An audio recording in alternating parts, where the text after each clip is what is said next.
Tonight, I'm going to introduce Mahara, who actually needs no introduction, and then he's going to introduce Glenn for you, and then we're going to have Glenn Greenwald speaks in Ottawa. So up next, we've got Mahara. Thank you very much for coming. Thank you very much for this warm reception.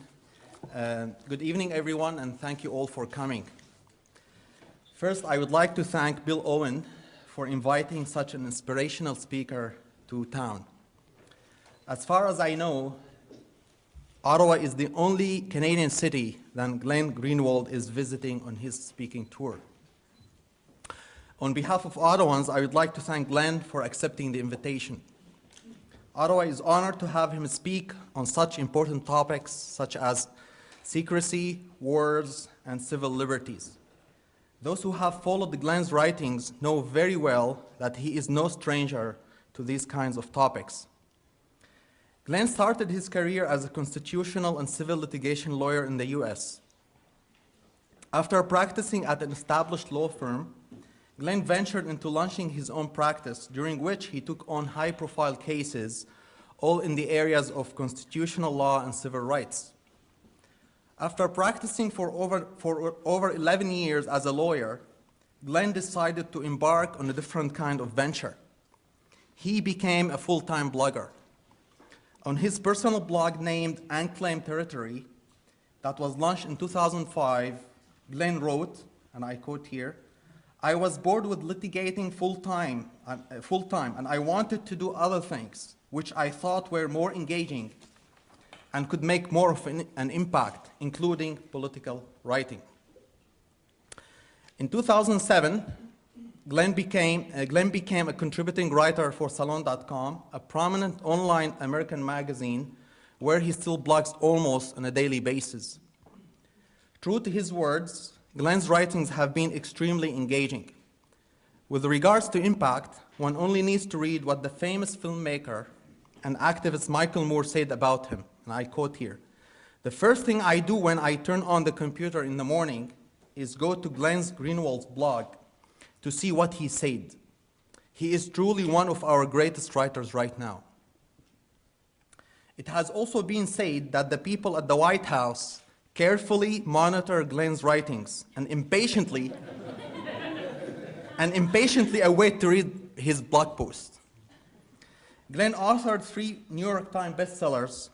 His latest book, with Liberty and Justice for Some, this one here, is a must-read for those who want to know more about the 2-tiered justice system in the US and what kind of country the US has become. I myself read it cover to cover. When I say cover to cover, I say that in literal meaning. And it's very rare for me to focus and finish books. This is one of the very few books that I really finished reading. And I really recommend you read this book. As I understand, I think it's on sale by Octopus Book today.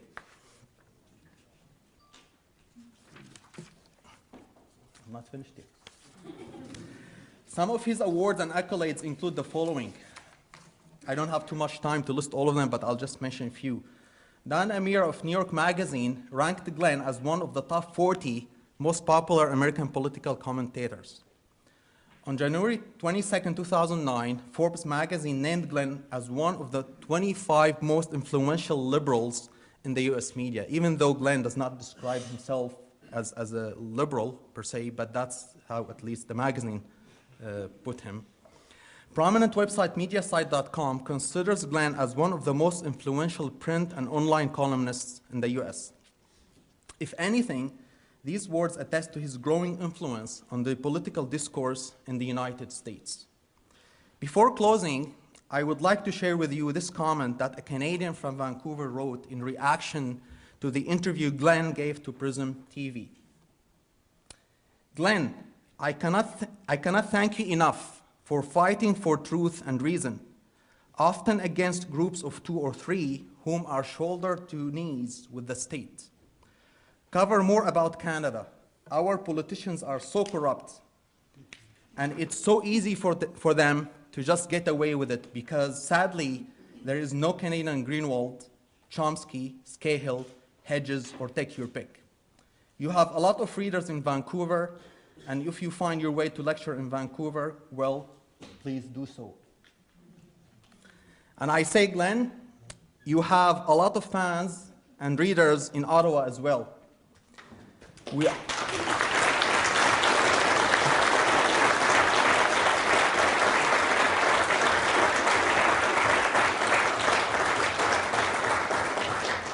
are very honored to have you among us in Ottawa.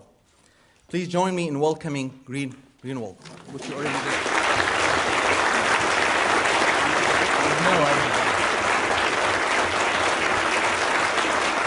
Thank you very much. Thanks so much for that, and thank you for coming out this evening. And thank you as well to Prism Magazine, to the Ottawa School of Journalism and Communication, and to the National Press Club Foundation for sponsoring the event, and particularly thank you to Bill Owen, who is a resident of Ottawa and a longtime reader of mine, whose idea it was to have me come here, and who really did a fantastic job on organizing the event. I really appreciate that. I'm really happy to be in Canada and to be here to speak about these issues. And the reason for that is the following. I actually go to a lot of events and have been speaking at a lot of events over the past several years about issues of civil liberties erosions and endless war and militarism and growing government secrecy and executive authority in the post 9/11 era. And typically, because I write about the conduct of the United States government primarily, most of those events that I attend are in the United States. But over the past several years, I've been asked with increasing frequency to speak about these issues in countries other than the United States.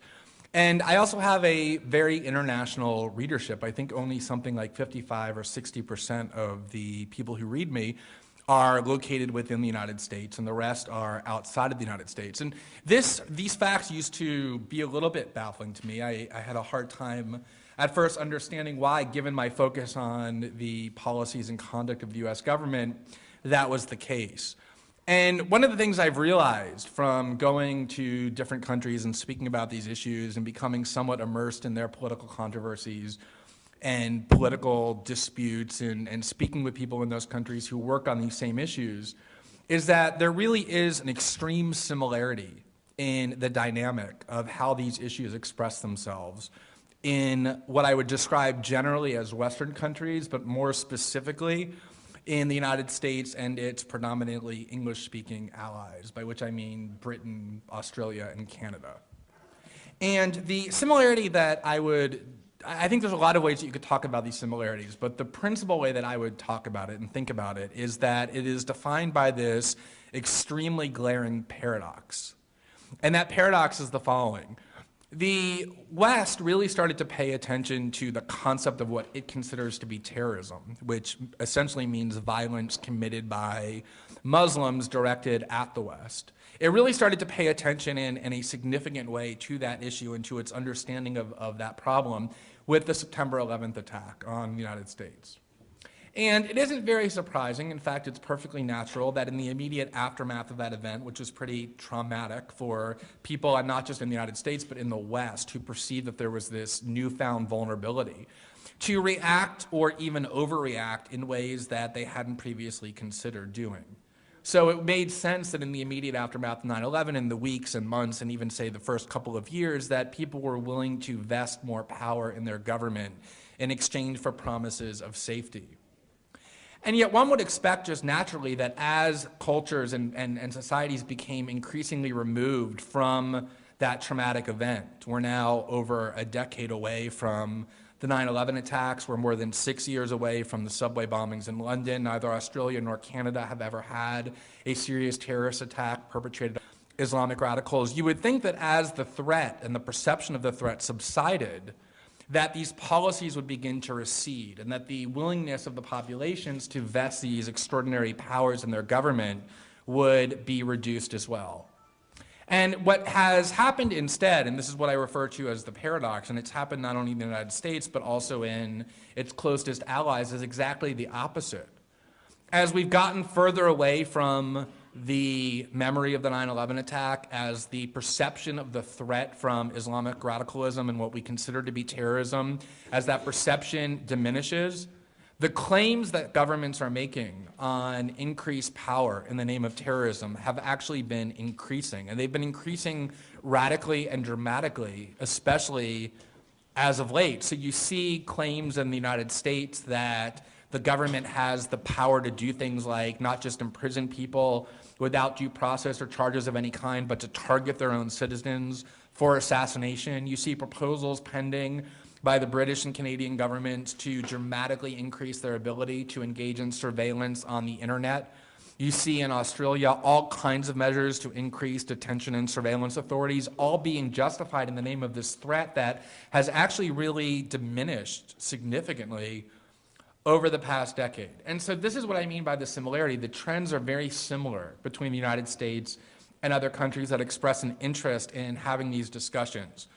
And it's not really immediately obvious that that should be the case. I mean, different countries, even English-speaking allies of an Anglo tradition, have very different political cultures. They have very different understandings of their relationship to their government. They have different understandings of what threats are and what really threatens their interest. And yet you do have this extreme similarity that I think at first glance is surprising.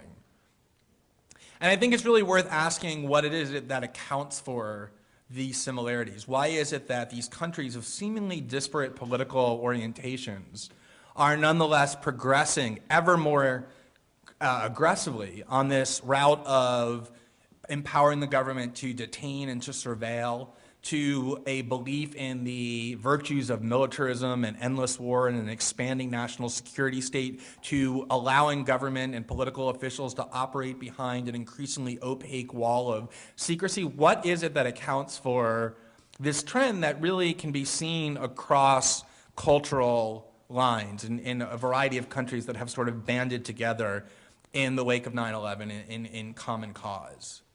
And I think there's a few factors that account for this that are really worth considering. The first one is that it is all driven by a common mindset, a common mentality. And that mentality can be described along the following lines. It is the mentality that says that if you can be convinced that there's some threat that's being posed to your security and your safety, it is worthwhile to empower the government to take whatever steps it can take to minimize the risk that's being posed to your security and your safety, without regard to assessing whatever costs doing so might entail to things like your liberty or your privacy or your ability to restrain political power. It's really a mindset that venerates security, physical security, above all other values, all other political values. So that as long as you can be convinced that there's some mild benefit to security from a certain government policy or power, then people who have acquiesced to this mindset are willing to accept that proposed power, proposed policy. And the reason that that explains the paradox that I started off by describing, the paradox that as we move further away from 9/11 and the threat of terrorism, we continue to allow greater government power in the name of terrorism and greater government secrecy and assaults on liberty and the like. The reason that mindset explains that is because it is a self-perpetuating mindset. Once you go down that path of thinking, it is impossible to remove yourself from that path. And the reason is that there is never a moment when we reach a state of complete and absolute safety. That's a purely illusory state of affairs. We're always going to have some sort of threat that can be identified to our security and our physical well-being. And if governments are in a position where they can justify new powers based on simply identifying added or new or still existing threats to physical security, then it will always be the case, by definition, that government can convince their population to allow them greater and greater power in the name of this threat. And I think it's, when we talk 10 years removed from 9/11 and in this world that we consider the post-9/11 era, I think if we talk about that mindset in the way that I just described it, it doesn't seem all that odd or weird or extraordinary, the idea that we should consider physical security to be the most important value that outweighs all other considerations. That doesn't seem like a particularly radical or fringe notion. And in fact, in the United States, there are lots of politicians, including ones who are on the right wing of the Republican Party who pride themselves on exuding what they consider to be this sort of tough guy demeanor, this sort of I'm a rugged individualist who is going to stand firm up to my enemies. They will constantly say, without really any much controversy, if you raise the issue of civil liberties or privacy or government surveillance, what they'll say with a perfectly straight face, with no recognition that it's an odd or a radical concept, they say, well, civil liberties really don't matter much if you're dead, which is really a way of saying that as long as I can do something to increase my own security, I'm willing to do that because staying alive is the most important value. And they say it as though it's just the most obvious thing in the world, that it's not controversial. And what's really strange about that concept is that it really is an extremely radical concept, and by radical I mean it's really a new concept, a new way of thinking, certainly in recent Western political traditions. And if you look back, for example, at what American school children are taught about the American founding and the reasons why we should revere the American founders, the sort of mythical proclamation that is supposed to define the American ethos was when Patrick Henry stood up and was told that revolution against the greatest empire on the earth at the time, the British Empire, was likely to be a futile cause, that they were going to wipe out the American colonist, and he stood up and said, "Give me liberty or give me death," which is a renunciation of this idea that the only thing that matters is political or physical security. It's the opposite embrace. It's the idea that there are certain things more important than maximizing physical safety, including being able to live with basic liberties, being able to live free of despotism and tyranny. And this was not supposed to be a radical concept. This was supposed to be the defining ethos of the American political project that all American school children are taught to embrace. And yet, I think not just in the United States, but in its Western allies as well, that value has really been lost. And one of the, just to make it a little bit less abstract than Patrick Henry's sort of mythical proclamation, if you look at the US Constitution, and this is true of constitutions in pretty much every single Western country, what you find is that value that I just described embedded very clearly in the document, pervading our understanding of what political liberties are supposed to be about. And the example I always like to focus on is the Fourth Amendment to the United States Constitution, which says that the government shall be barred from searching or seizing people's homes or property or papers or effects unless they can first demonstrate to a court that there's probable cause to believe that the people or the homes that they want to search relate substantially to criminal activity. And the reason why that's a pretty amazing right to embed into the Constitution, and there's similar rights in most Western constitutions, is because it's actually a pretty risky thing to do, to constrain the ability of the police to investigate crimes that way, to say to the police, you cannot enter homes and you cannot search whatever you want to search unless you first convince a court that there's evidence to reach a level of probable cause so that the court approves of what it is that you want to do. Because if you restrain the police that way, what you're basically doing is ensuring that lots of really evil and violent criminals are going to remain unapprehended. It would be so much better for security if we allowed the police to invade whatever homes they wanted at will, to search whomever they wanted under any circumstances at any moment. And a mindset that said that physical security was the most important thing, that capturing people who mean to do us or our families harm is the most important political priority, a mindset like that would never have approved of the Fourth Amendment. Because why would you possibly want to restrain the police in their efforts to keep you and your family safe? And yet exactly the opposite judgment was made at the time the American Constitution was written and was ratified. It's the exact opposite political tradition and political judgment that permeates Western conceptions of freedom generally, which is the idea that there are other values that compete at least on an equal basis and in fact are more important than mere physical security. And yet the 9/11 attack enabled governments to propagate this mindset of fear-mongering so that it has caused large majorities of Western countries, of Western populations, to abandon that central political judgment that really had endured for several centuries. And once you abandon that political judgment, it becomes self-perpetuating. It no longer matters how proximate a particular threat is, how close you are to the threat of terrorism. As long as the threat of terrorism is still vaguely out there, or the threat of crime is vaguely out there, and it always will be, then the government can always convince the citizenry that greater and greater powers are warranted. And I think that's what you're seeing in all of these Western countries, this idea that has really permeated these countries like a contagion, like a virus. And it's what really accounts for this paradox that I described taking place in all of these different nations.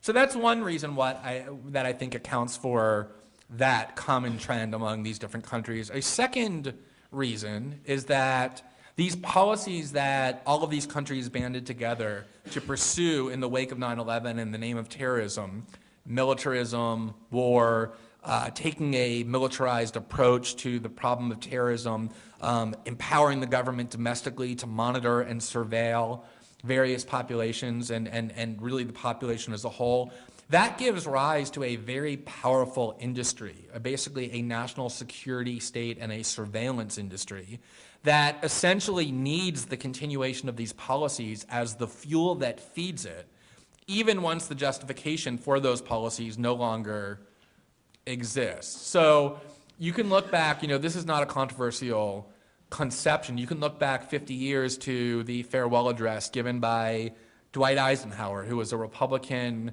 two-term American president. He was also a five-star general who commanded World War II troops and is often credited with winning World War II for the United States. No radical he, Dwight Eisenhower, and yet when he left his presidency after 2 terms, he gave a speech to the United States and he warned the United States of what he called the military-industrial complex, the collaboration between the public war-making factions of the government and the private industry that produces armaments and produces weapons and produces defense technology, and the way in which these two factions band together, he warned 50 years ago, would threaten to subvert democracy, that they would essentially become more powerful even than democratically elected officials, that they would exist beyond the realm of democratic accountability, and their voracious appetite for more profit would basically ensure that they would continuously create the pretext for war, for more militarism, for more surveillance, for more of a national security state mindset, even when there was no justification for it. And you see this mindset that he warned of 50 years ago, and it's so much worse now, constantly. I know there's a debate in Canada, controversy in Canada now over the government's acquisition of F-35 fighter jets and this spiraling cost in the procurement process. And one of the really funny and weird things is that, in preparation for my coming here, I actually immersed myself pretty intensively in this controversy. I read a lot of articles and a lot of columnists and a lot of debates about it taking place in Canada. And one of the things that you will never find, even from proponents of the government's attempt to purchase these weapons, and it's really a conspicuous absence, and yet it doesn't really seem to strike very many people in its absence, is any real explanation for why Canada needs these extremely sophisticated fighter jets. And I mean, I remember I started reading it, and I spent like a few days reading it, and there was all this technical debate about whether the procurement process was corrupt and was it a reasonable expectation that the costs had spiraled. And then all of a sudden I just took a step back, I put that down, and I said to myself, why does Canada need these weapons? Is there a country threatening Canada? Is there some reason that these extremely sophisticated fighter jets will ward off the threat of terrorism?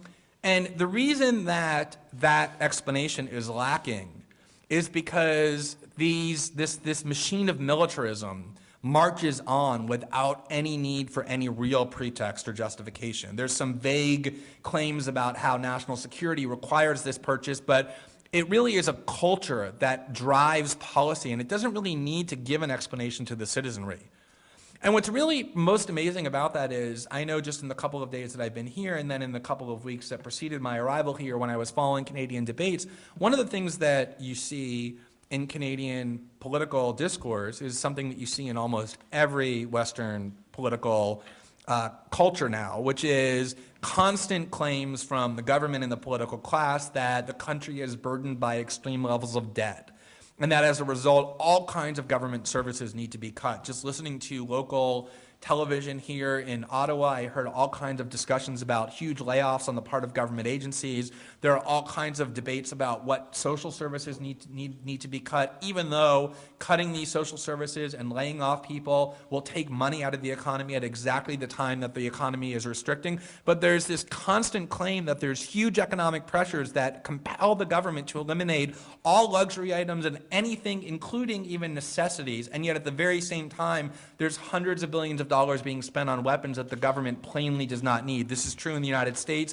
Even more so, it's true in Britain, it's true in Australia, it's true throughout the Western world. And the reason is that this industry, this complex about which Dwight Eisenhower warned, is really that powerful that it can continue to commandeer the money from the middle classes of this country, of the taxpayers, at exactly the same time they're being told they have to sacrifice and subject themselves to all kinds of austerity and pain. They can commandeer this money to feed the insatiable beast that is endless militarism, even without even pretending that there's a real justification. It too is a self-perpetuating complex. And then the third factor that I think explains the common dynamic that I described, this paradox in all of these countries, is the fact that power is extremely addictive. That's just true as part of human nature. And one of the things that happens when governments can convince their population that there's some grave external threat or even internal threat that necessitates a posture of militarism and greater government power to protect the population is that political leaders become increasingly unconstrained in the power that they exercise. And this too goes back, that observation is as old as politics itself. Cicero, as part of the Roman Empire, observed that in times of war, the law falls mute, meaning once a government can convince its citizenry to go to war, law and legal constraints, the instruments we use to constrain political leaders, simply no longer matters. And James Madison, the American founder, probably most responsible for the framing of the American Constitution, said that war is the greatest enemy of liberty, the one most to be dreaded, because in times of war, the population not only acquiesces to, but encourages and demands restrictions of political liberty, which is another way of saying increasing government power. And so when you constantly tell a population for over a decade that it faces this grave and significant threat, whatever you want to call it, terrorism, Islamic radicalism, domestic crime, you put the population in a posture of fear. And once they're in a posture of fear, they no longer want to constrain political leaders. And political leaders like that state of affairs, and they become addicted to it. And the more it happens, the more they want it to happen. And you see this with Western leaders as well, who, not because they're consciously malignant in their intentions, but sometimes even because they believe they're benevolent, they believe that they should not be constrained by bothersome concepts of law or democratic accountability or transparency, and they know that keeping the population in a state of fear is the way to convince them not to so constrain them. And so these are the factors that I think explain why this trend exists, why it's so powerful, why it continues even as we move further and further away from a palpable threat of terrorism. And I think the important thing to note about all of those factors, the ones that I just described, is how potent they are, how much they appeal to our base instincts. The desire for power, the pursuit of profit are incredibly central attributes of human nature. Once you are able to put a population in fear of their physical safety, the instinct to safeguard our physical well-being, the well-being of our families, is incredibly base. And then when you add on top of that the tactic of convincing the population that it's only a subset of the population, a small subset of the population, that will be targeted by these civil liberties abuses, by this increasing government surveillance or detention, which in Western countries means Muslims, which are minorities in all of these countries. What you add on to that, this pernicious flavoring that all of that has, is the idea that it won't affect the majority of people in the society. It will only affect these others who are sort of foreign and exotic, even when they're citizens of your own country. And that too is a very base and primal appeal. The idea that there should be others who are demonized and treated differently is something that appeals to us as human beings as well. And so these are incredibly potent forces being brought to bear to ensure the continuation of these policies. It's easy to scoff at them. It's easy to look at them in an overly rationalized or intellectualized way and be dismissive of them. But they're incredibly powerful in terms of the appeal that they have to all human beings by virtue of our human nature. And so I think it's extremely important, in fact, incumbent upon anybody who wants to work against these trends or to convince our fellow citizens that they should care more about them and to oppose them, to think about ways to compete with these very primal forces in terms of how they can be counterbalanced and how you can convince people, despite all of these extraordinarily formidable obstacles that have been arrayed in favor of these policies, how you can convince them to oppose these policies. And I think one of the things that often happens is, even among people who are sympathetic to the need to confront these policies, to battle against these trends, is a sort of attitude of defeatism sets in. Well, I just don't believe that the average person is ever really going to care about these rights. I don't believe that they're ever going to be convinced that they're more important than their physical safety. I just don't think this is a possibility. Or the tactic is just the wrong one. It's too abstract and overly intellectualized. So the attempt is made to convince people that they should care about basic liberties or civil protections or government transparency and accountability based on things that are just simply too abstract to compete with these primal drives. The idea that, well, these are the things that make us free as a people, or these are things embedded in our political tradition. These really don't even compete with the power of fear or the demonization of others when it comes to persuading people to act. And so I think it's very important whenever people gather in a situation like this and want to talk about basic freedoms and liberties and transparency and accountability, to do the hard work of thinking about how to talk about them in a way that will get other people who don't already see that they're important to start realizing their importance. And so I just want to spend a little bit of time examining some of those ways that I think that can be highlighted, because I think that even for people who are intellectually sympathetic to a civil liberties agenda, to the idea that these things done in the name of security should be resisted, I think sometimes even people in this room who are sympathetic to that agenda also fall prey to the idea that, well, maybe these conceptions aren't really quite that important. And the reason why it's easy to fall prey to that mindset is because for most people in this room, I'd venture to bet, and for most people who are otherwise sympathetic to a civil liberties agenda or advocacy of these issues, when you wake up in the morning on your list of immediate worries, you do not find things like fear that the government is going to come to your home and ship you to Guantanamo and keep you there for a decade without charges. Or you probably don't wake up worried that that afternoon the government is going to send drones, unmanned drones, over your house and launch a Hellfire missile that will explode your house and kill your family. Or that you will be persecuted for your political speech by being charged with criminal offenses. And so it's easy to keep these at a sort of distance and to think, well, even though I'm intellectually sympathetic to them, I don't really feel like they're of immediate concern to me, and so it's easy to deprioritize. And so I want to talk about why all of those assumptions are untrue and ways that I think that those assumptions can be dislodged when talking to other people about why they should care more about them or think that these things are disturbing.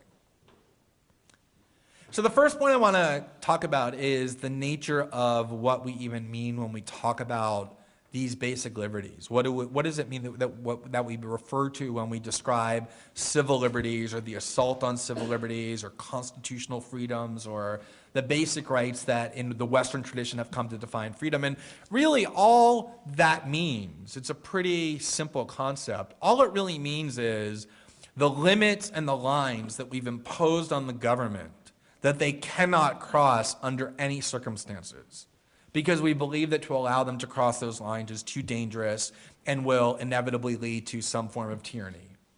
So, for example, generally in Western societies that consider themselves free, We have the idea that governments can't imprison us unless they first charge us with a crime and present the evidence in a fair and open tribunal and convince either a jury or a judge beyond reasonable doubt or some standard that we're actually guilty of those crimes. We certainly believe that governments can't simply target us for assassination. We think that powers that the government exercises that are the most consequential should not be exercised in complete secrecy in the dark, but instead should have all kinds of oversight and transparency to them. These are the kinds of things that we're talking about, the most basic safeguards to political freedom when we talk about civil liberties.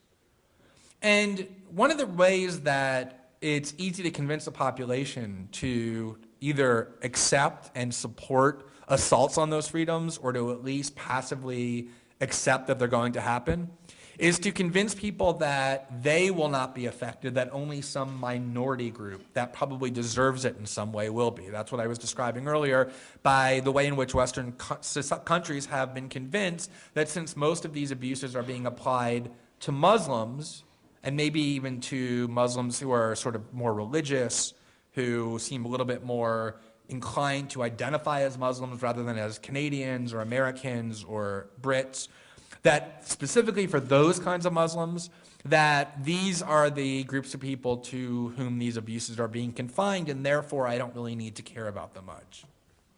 So leave aside the question of whether or not that is an incredibly immoral way of thinking, that as long as it's just them over there who are being tortured and detained and assassinated, I don't really need to worry about it as much as long as it doesn't happen to me. If somebody is of that mindset, there's probably not a lot that you can do to persuade them. But leave that aside, that question, and instead focus on the following, which is that it is simply an invariable truth in the history of politics and the history of government that whenever a new power is acquired in the name of some threat, it always, not sometimes, not often, not usually, it always extends beyond its original application, beyond its original justification. You know, it's amazing that in the United States, in the wake of 9/11, one of the most controversial things that was done by the US government, and this was done in the weeks after 9/11, literally 2 weeks after 9/11, was the enactment of legislation called the Patriot Act that empowered the US government with all sorts of new powers of surveillance and infiltration. And at the time, it was incredibly controversial. It was considered this radical step, but the country accepted it on the grounds that as the World Trade Center was still smoldering, it was necessary to take these extraordinary steps to prevent it from happening again. Well, 10 years later, the Patriot Act is not even controversial any longer. Every 4 years it has to get renewed, and the vote in the Congress and the Senate is something like 91-9 to renew it. Now that there's a Democrat in office, all Democrats and Republicans, with very few exceptions the last year, voted to renew the Patriot Act with no reforms, no changes of any kind. It's become completely normalized. And the reason it's become completely normalized, whereas even in the wake of 9/11, in the weeks after 9/11, it was considered radical, is because people have become convinced that the Patriot Act is something that only gets applied to Muslim radicals. That's the only people on whom the government is interested in spying. And the reality is completely the opposite. There are countless applications now of how the government uses the powers of the Patriot Act to spy on dissident political groups, on peace groups, to infiltrate student organizations who are opposing policies of the 9/11 attacks. The surveillance policies of the United States have grown dramatically so that there's almost no limits now on the way in which they can use these surveillance powers. I know, again, in my preparation for coming to Canada, there was a controversy.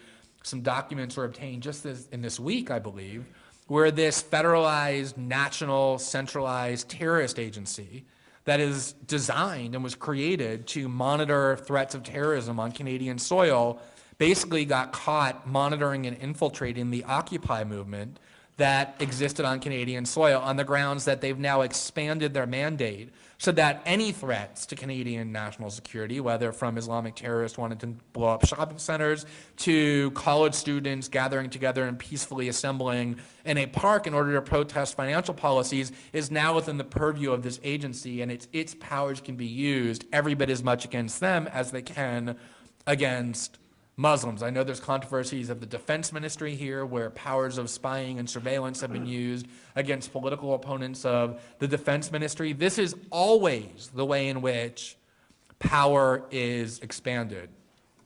Before I started writing about political issues, I was a constitutional lawyer, and one of the types of work that I did was free speech advocacy and free speech defense. And in the course of that work, I would represent people who had some really repellent and pernicious political opinions. I mean, really offensive political views. People like white supremacists and neo-Nazis and people who believed in violence against immigrants, people who were very, very extreme in their views. And like most people who defend free speech in the United States, lawyers who defend free speech in the United States, like the ACLU and others, I would always get asked, you know, look, I totally believe in free speech, they would say. I think it's super important, but I just don't understand why you need to represent people like that. Why do you need to represent those people in defense of this principle? And the answer that I would always give, really the only answer that you can give, is that whenever the government wants to infringe political liberty, it always targets the people who are the most marginalized and hated in the society. Because that's the way the government convinces the citizenry that those abuses are justifiable.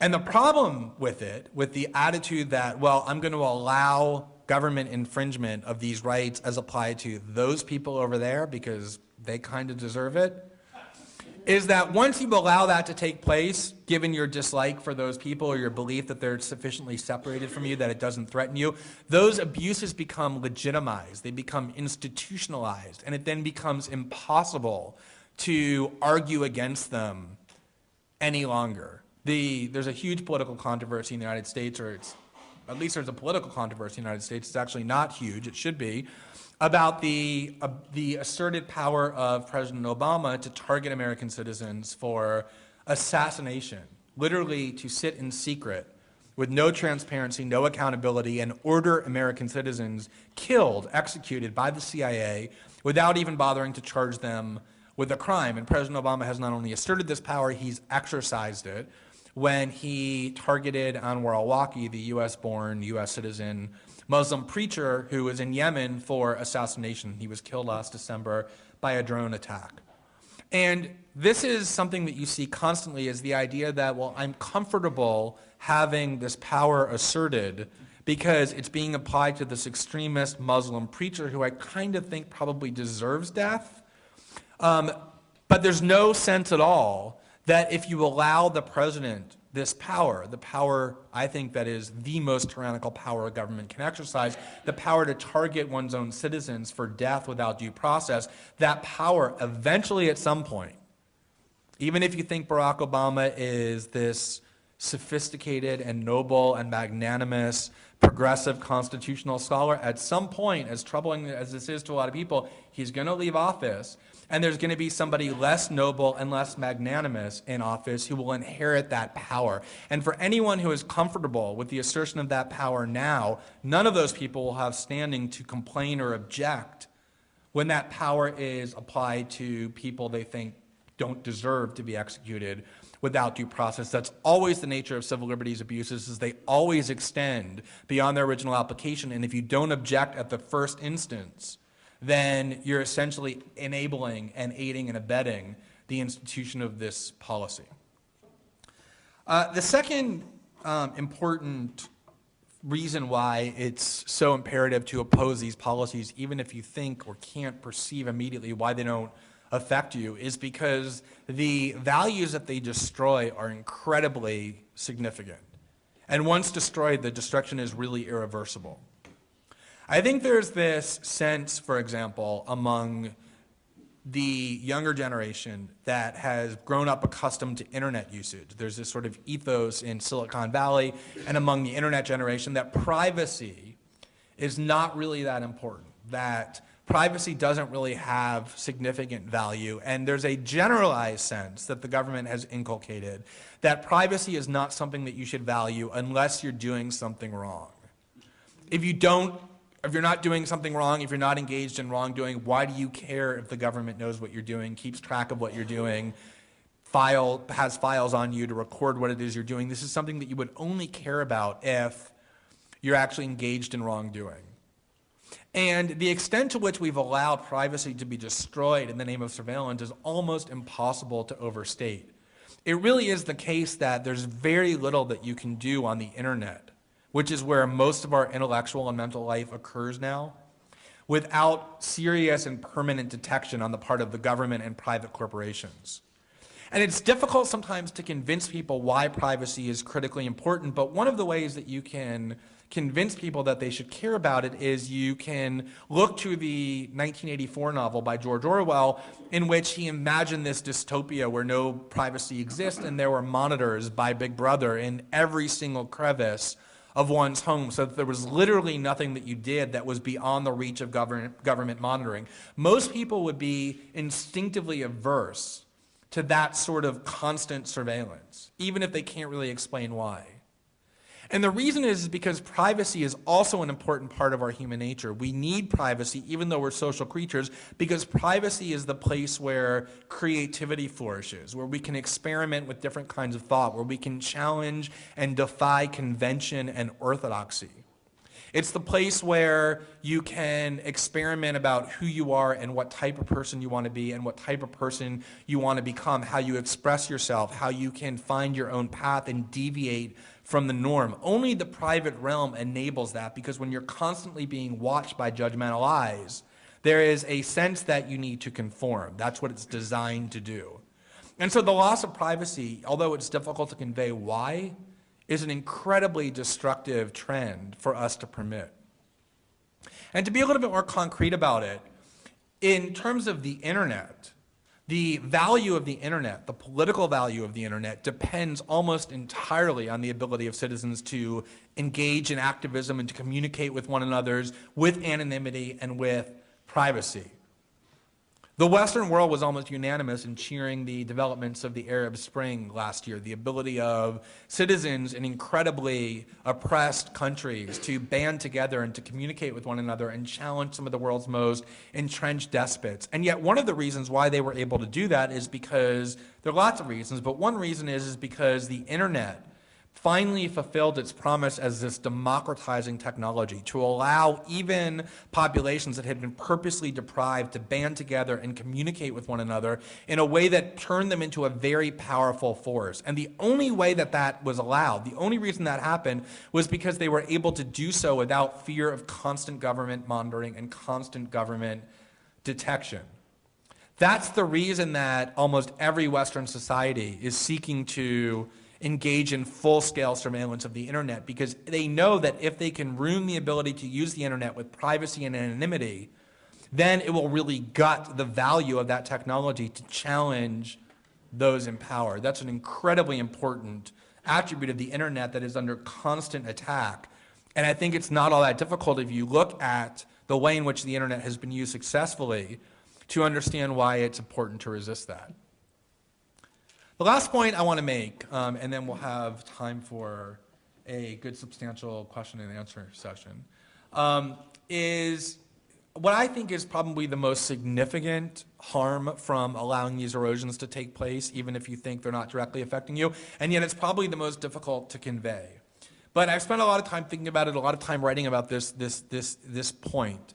And I want to just describe it this way. One of the things that happens when governments are permitted to constantly increase their own authority and their own power at the expense of the privacy and liberty of individual citizens is that it fundamentally changes the relationship between the citizenry and their own government.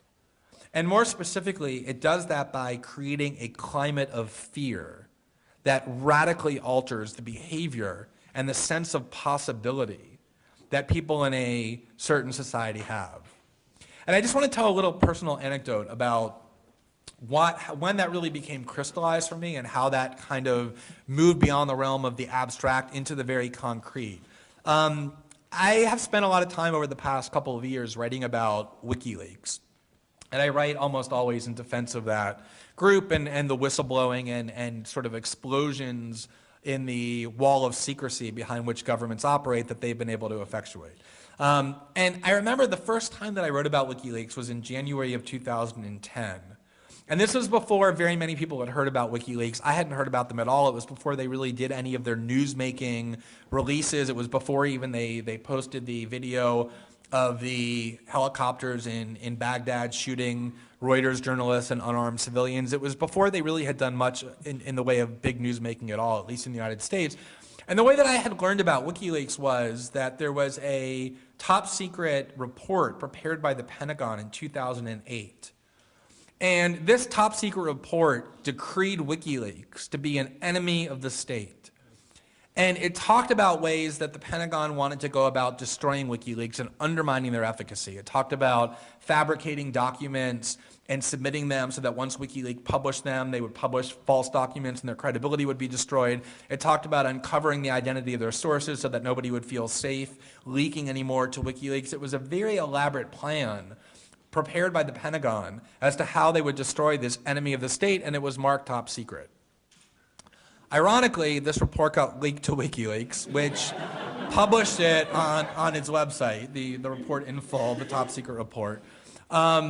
And the New York Times had a very brief article about it, and it talked about how the Pentagon had declared this group that no one had really heard of before to be an enemy of the state. And I remember at the time, I didn't know anything about WikiLeaks, but I remember reading that report and the New York Times account of it and thinking that any organization that has been declared an enemy of the state by the Pentagon and that the Pentagon is working to destroy is one that needs a lot more attention and probably a lot of support. And so I went and looked at the history of WikiLeaks, and I had found that they had done some incredibly impressive work on transparency. They had exposed corporate wrongdoing in West Africa. They had exposed government deceit in parts of Australia and in Northern Europe. The model and the template that they had created was a very exciting one because it was allowing government transparency in a way that establishment newspapers, for all sorts of reasons, were incapable of.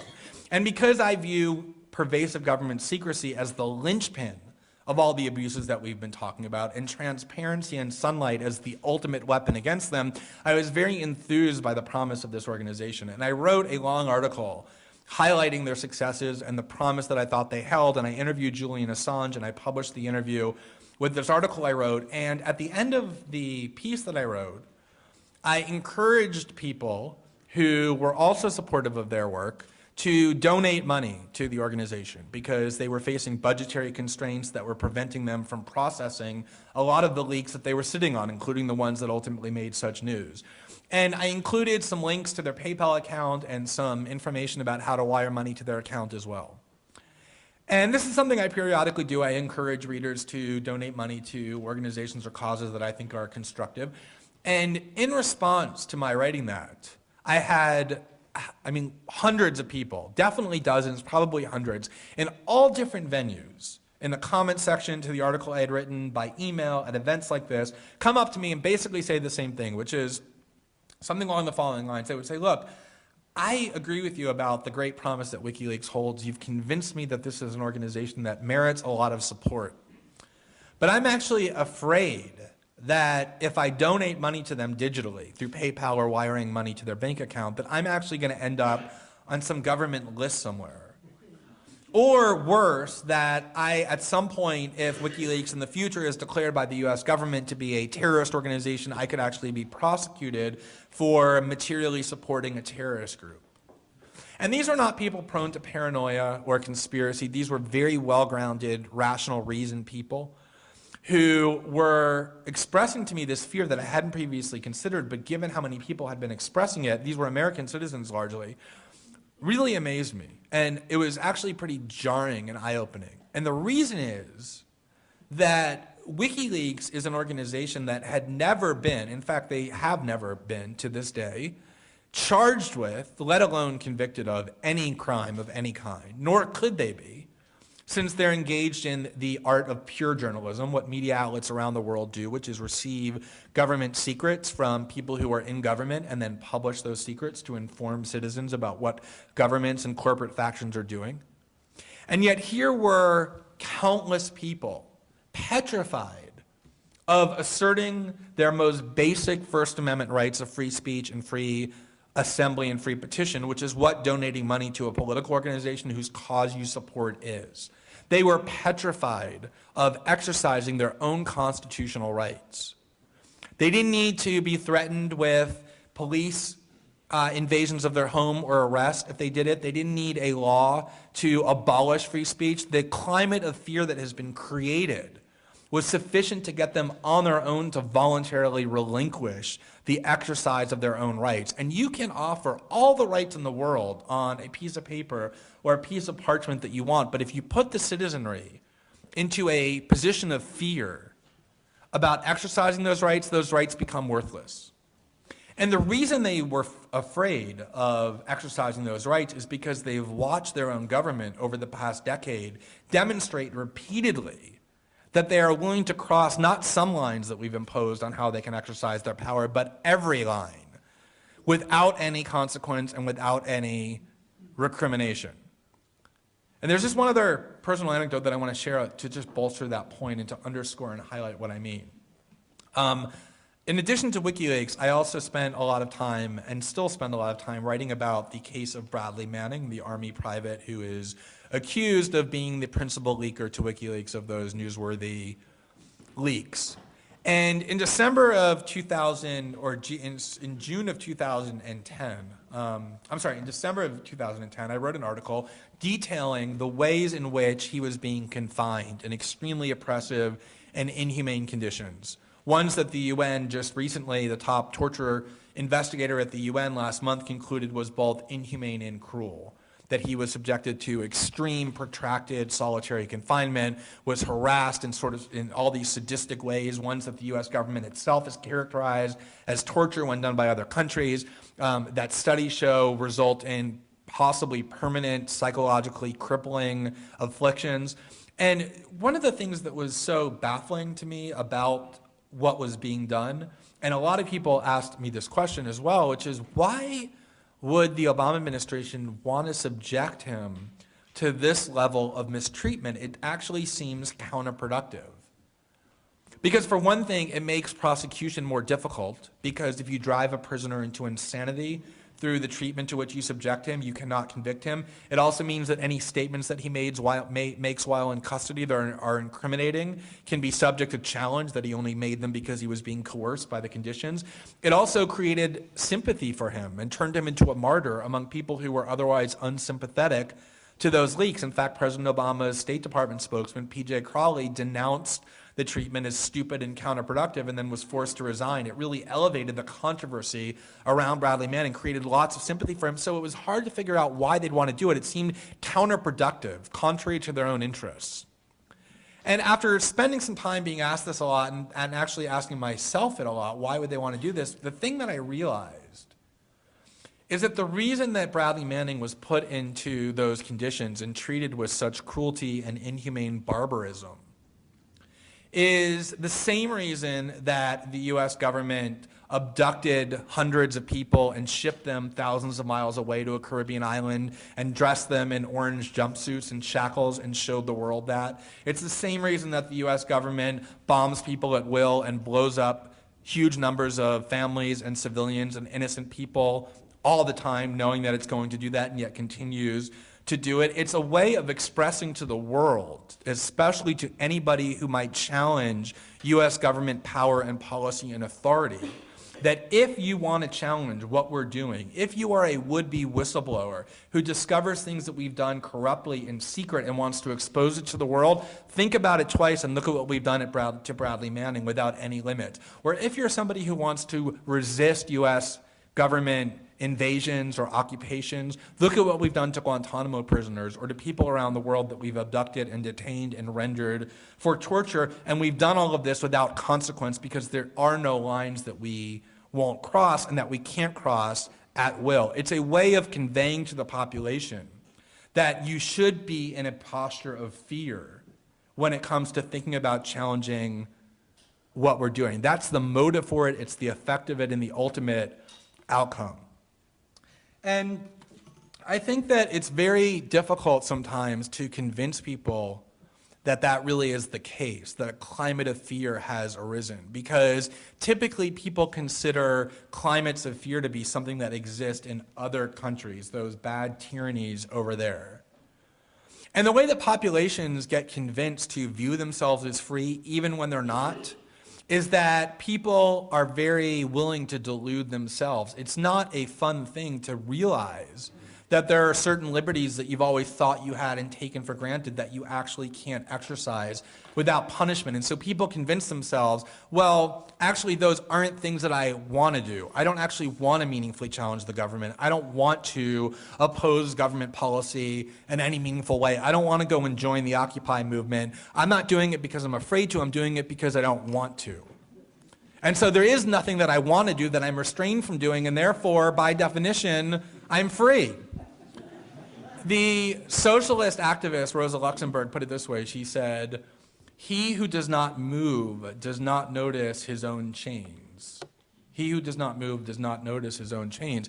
If you basically are somebody who convinces yourself that you don't really want to engage in politically controversial speech or dissident political activism, you won't realize the restrictions that have been imposed on those basic liberties. And that's the way that societies get put into postures of tyranny while they convince themselves that they're actually still free. That's why the climate of fear is actually more pernicious, it's more insidious as a form of tyranny than overt tyranny, than actually communicating to the population that they no longer have these rights.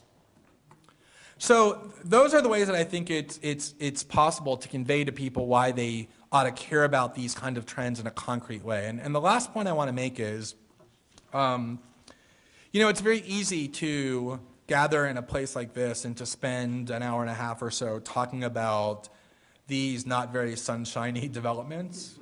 When you do that, this sort of gloominess can set in, like, God, I just listened to this person talk for an hour about all the horrible things that are taking place by these hugely formidable forces. I think I want to go jump off a bridge. That's a reaction that you can induce if you talk about it in this way. It is true that if a society remains in this posture of fear and in continuously viewing its own liberties as unimportant, that the political culture can sufficiently degrade so that these changes become irreversible. I had this sort of jarring experience a couple months ago. I went and spoke at a college campus, and I talked about the differences in the post 9/11 era and how these liberties have been eroded. And there were some high school students, 16 or 15, who had come from far away to hear me speak, and they were people who worked at their high school newspaper. And afterwards, they came up to me and said, you keep talking about this world that existed before 9/11 as though we all are supposed to understand how things have changed. Well, for people my age, this 15-year-old girl said, I was actually 5 years old at the time of 9/11, or 4 years old, and so people my age, my peers, don't really even know a world before 9/11. I mean, this is the entirety of our understanding of what political culture is. That's how these trends can become truly irreversible, is the political culture just so accepts them as normalized that they don't even know there's a possibility for anything else. And yet, the thing that I always think is the ultimate antidote to that kind of defeatism is what happened in the Arab Spring, where you saw populations that had been kept deliberately deprived in every single way, not just materially, but spiritually, and in every conceivable way, purposely kept weakened and deprived, challenged the most entrenched despots that the world knows, ones that have been in power for decades, literally, that are funded and supported and propped up by the United States and its allies, and yet they created, almost overnight, explosively, this extremely intimidating force that threatened those seemingly invulnerable, powerful factions. And if those people with those resources are capable of that level of political change, then people in the Western world with our resources and our opportunities are certainly capable of the same thing. And if we aren't doing it, if we're not succeeding in that effort, it's not because it's impossible.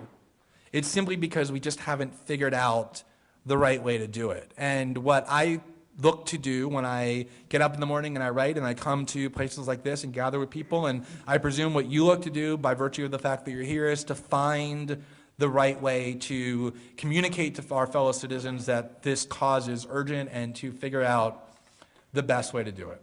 So with that, I thank you very much for coming.